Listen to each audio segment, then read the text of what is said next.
Postpartum is not a time to perform or to keep up. And yet, especially during the holidays, we treat it like it is. After birth, a woman doesn't just go back to who she was. Actually, she never entirely goes back to who she was before. Her body, her brain, her nervous system, everything, it's reorganizing. This transition even has a name, matrescence. And culturally, we rarely honor it. I see so many postpartum moms feeling so conflicted during this time of the year. Part of them knows what their body needs. Part of them knows that they need to rest, that they just want warmth, nourishing, good food, quiet. And another part feels pressured to show up, to attend to gatherings, to keep up with the traditions, even when it feels like it's too much. So some moms, they go to these events because they truly feel that they can handle it. They truly feel resourced, and that's okay. But many moms, they go because they feel that they have to.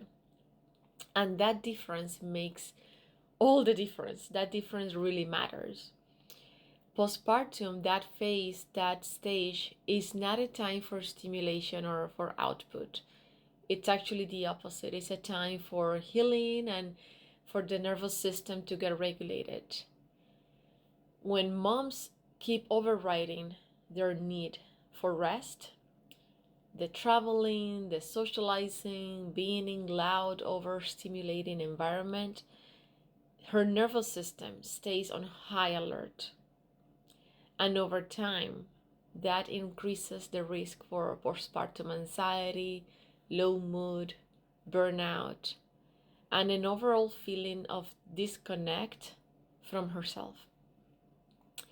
And this is not something that we really get to talk about.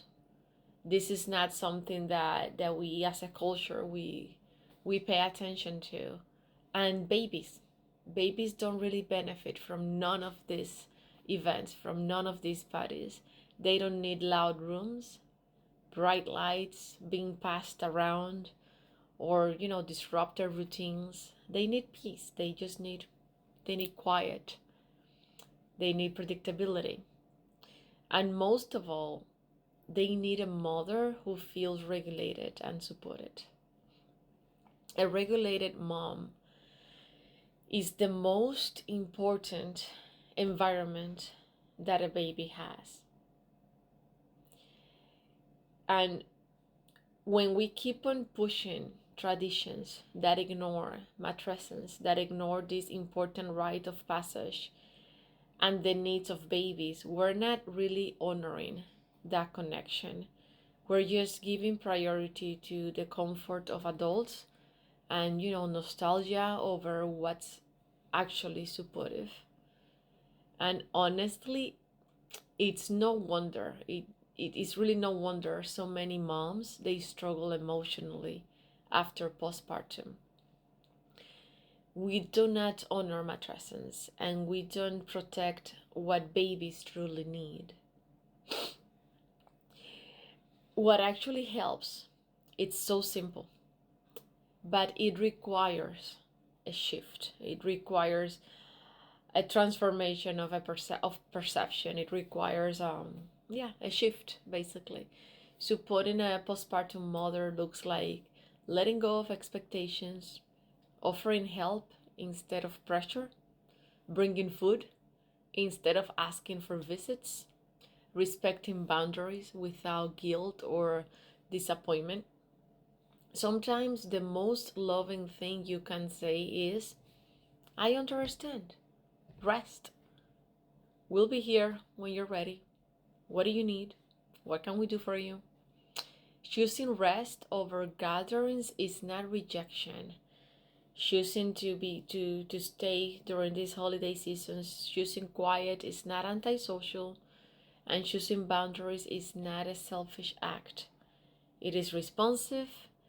It is an act of being attuned to your needs and your babies, and it is actually a wise decision.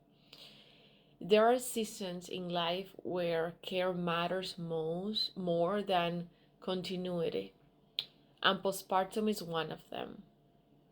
Traditions, they can always wait, but the healing cannot. The healing that postpartum needs, it cannot wait. And postpartum care includes boundaries and a support system, a support network that gets it.